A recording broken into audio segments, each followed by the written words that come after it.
guys, I'm Rich from NeoWin, and today we're unboxing the LG G8 ThinQ. Well, they might be calling it Think now. When they announced the ThinQ brand, it's kind of LG's AI type of brand, and they called it ThinQ, which was a little weird. Whatever they're calling it now, that's what this is. Okay, so LG sent me this, and it's powered by a Snapdragon 855. Let's start with the good. Qualcomm's latest chipset, a lot of power there, 6 gigs of RAM, serious device. Okay, so it has this new feature like Hand ID, right? So rather than Face ID or Touch ID, you can actually unlock the phone with your hand. And of course, it does also have a fingerprint sensor. You could do facial recognition.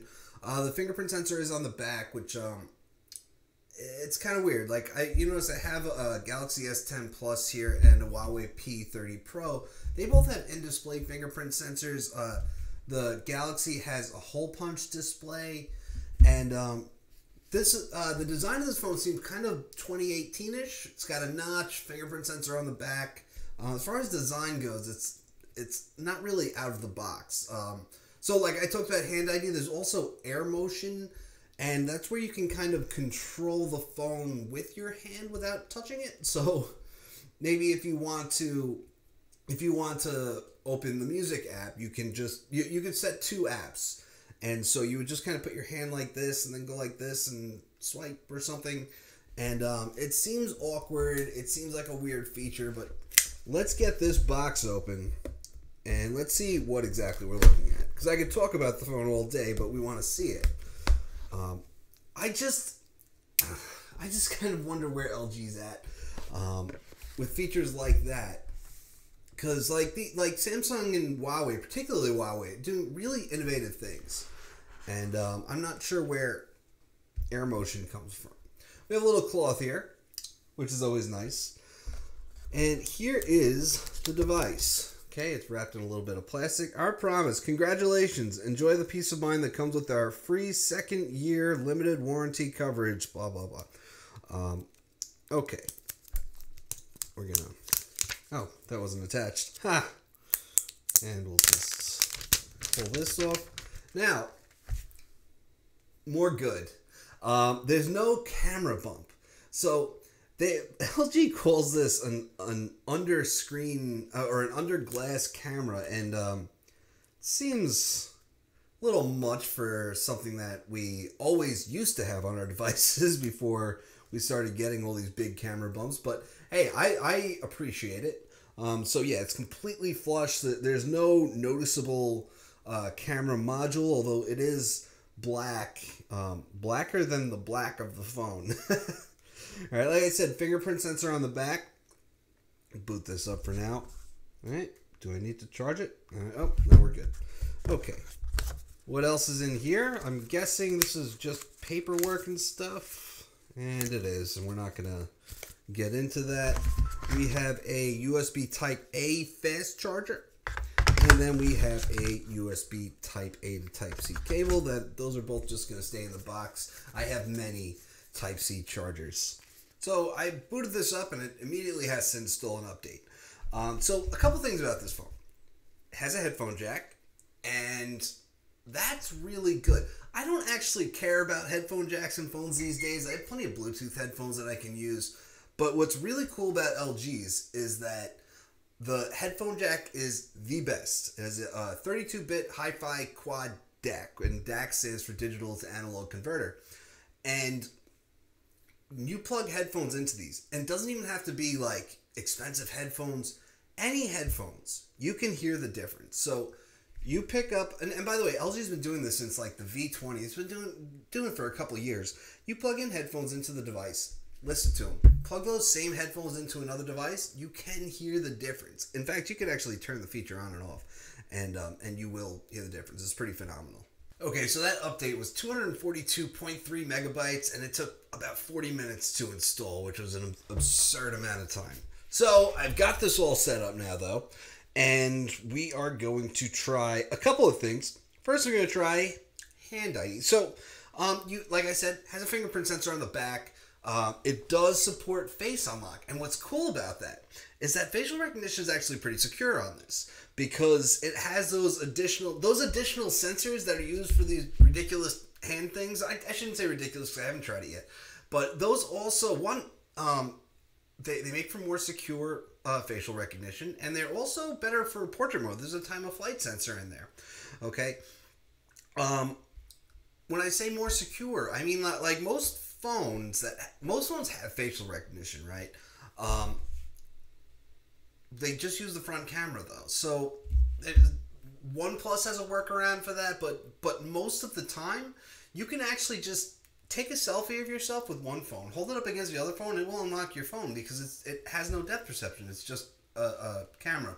Samsung looks for movement, so you could actually fool it with a video, not necessarily just a selfie. There's an advanced mode, which tends to take too long, but you get the kind of security that you get on an iPhone because an iPhone also has those extra sensors. Okay, so that's pretty cool. So let's try and set up Hand ID, okay? We're just going to type my PIN here. All right. Position your hand 6 to 8 inches away. Your palm should be facing the camera. After your hand is recognized, slowly lower it. Start. All right. 6 to 8 inches. And now we're just going to bring our... Whoop. And it's just got... No, I got to go back. Okay. We're going to bring our hand closer here. Oh, you got to go back. Okay. Bring your hand closer. No. 6 to 8 inches away. This is not working. Okay, so bring your hand inside the circle, and now we got to get closer. Okay, well, this just doesn't work. Wow. It just doesn't work. This is wild. I can't, and I have no idea what I'm supposed to do. I mean, just says bring your hand closer. It's working. Until your hand covers the white circle, it's working. So you only see the yellow circle. I don't know what that means. Then wait until the circles disappear. Wait, it worked. Okay. Scan your hand again for higher recognition accuracy. Do I want to go through that again? Let's try it. Let's see if I know how to do it, like after trying it one time. There's that yellow circle, so it's actually working. Okay, so it's scanning my palm. All right, so yeah, it works, and it should be about 4 inches away to unlock your phone. So it works. It unlocked the phone. Great. That's kind of cool. We'll spend some more time with that, and we'll try it. Okay, so the other thing that we're gonna try is air motions. Now we're gonna set this up. All right. Usually I do close-ups at this point in the video, but there's really just stuff that kind of requires movement. Air motion. Okay, so shortcut and capture, control music and videos. Definitely want to control music. All right, and yeah, and shortcut and capture. So the way this works is we're gonna have to. Can you say it? Yeah. We're going to have to set... okay, so swipe left. It's by default, swipe left for music and swipe right for YouTube. But we're going to pick a music app that I actually like. Okay, and which is Amazon Music is what I actually use. Okay, so pinch to take a screenshot. Put your hand 2 to 5 to the front camera to turn it on, right? And then bend your fingers into a claw. Oh, yeah. Okay, so we're going to see if I can do this like this, right? So, no. It's actually not that easy. So you can pinch to take it, put your hand 6 to 8 inches away, and then we pinch to make a claw. Oh, no, because if you pinch too tight, you just take a screenshot. But you can see that it came up on the screen. And if I go to the right, should launch YouTube.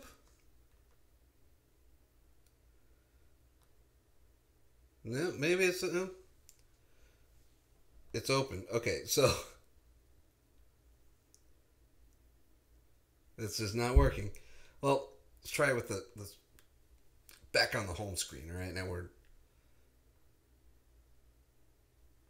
this is just not happening. And I just got to sit here.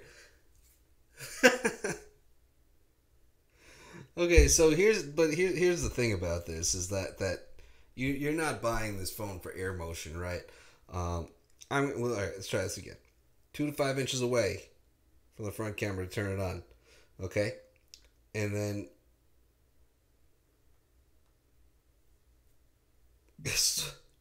see, it came up for a second, and then it took a screenshot. This is really hard to use. Yeah. It keeps taking screenshots because I can't get this to actually work. This is not particularly easy. Every time... Hey! Wait. Now, there's some pop-ups going on, but I did get YouTube to open. Alright? I did a thing. Alright? So, 2 to 5 inches away, and then you want to do this, and then you want to swipe. But there's just some kind of like progress bar going on the screen. It's like it almost knows. I got YouTube to open again. All right, so that's the LG G8 ThinQ. I gotta say these hand motion things are kind of weird. They sent me a case with it. It's not even like an LG case, which I was a little put off by that because whenever a company sends me a case with a phone, that usually means that there's an issue with the design of the phone. Now, this is actually MIL STD810G tested, so it should be pretty solid. But yeah, I always get a little worried when they send me a case with a phone, and I think I was worried for nothing in this case. You know, and I get that from phones like the Galaxy S10 Plus because they have the curved edges on the screen. So if you're sitting in bed, you're using it you're touching the sides of the screen. That actually causes a real problem. Okay, not an issue here. We actually have a mostly flat screen. Okay, narrow bezels, pretty much around, and you know, just that notch is a little intrusive, but it does have those additional sensors in it, so you get that solid portrait mode. All right. Oh, there's no camera. It's because I chose an app drawer, so there's no camera icon in the whatever. I'll obviously change that around, but I did just take a portrait mode photo with my front camera here, and it's pretty good. The cool time of flight sensor, what it does is it just shoots out a bunch of light. It's recording the amount of time it comes to get back. So if you've used a lot of portrait mode before, then you've probably noticed that there's a lot of stuff that it can't really tell how far something is behind you. So maybe it knows the outline of my head, and especially with hair, you'll see that it's very blurry around it. So now you would see like the chair behind me is slightly blurry, but not as much. And then the complete background is more blurry because it knows that that's further behind me than the chair. Okay. Another thing that I've noticed is that we have portrait mode video, which I did not see coming. You know, there's no time of flight sensor on the back or anything, but it does that. So that was a big feature of the Snapdragon 855 when Qualcomm announced it. I didn't realize that LG put it in their phone. Samsung put it in just the Galaxy S10 5G because that has the time of flight sensor on the back. This seems to do it without a time of flight sensor on the back, which is pretty cool. But yeah, when Qualcomm announced the Snapdragon 855, there was things like HDR10 plus video capture and stuff like that. Another thing that I'm curious, I almost tried to use the fingerprint sensor on the front as if there was one there. I'm just curious what the video capture options are. Yeah, so we do have 4K 60 frames per second video capture. LG took a little while to adopt that after Qualcomm included support for that in the Snapdragon 845 chipset.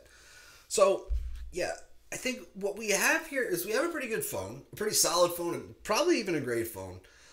There are some things that are really great about it. Some things are kind of, you know, we like that the air motion thing, which you don't have to use. And those sensors that are there for it provide some other really great benefits. We have an awesome headphone jack. If you use headphones with your phone, wired headphones, like this is the way to go if that's something you care about. Camera, it's not going to be as good as Huawei or Samsung. I could probably tell you that now. What's really cool though, no camera bump. That's something that people really complained about when companies started doing it, and people kind of forgot about because everything has a camera bump now. But now it's kind of almost everything. I gotta say, there's a lot of good here, and I'm kind of pleasantly surprised. This thing, not... Wait. I lost YouTube! It seems to take too long also. Like, it doesn't seem to be... It reminds me of HTC.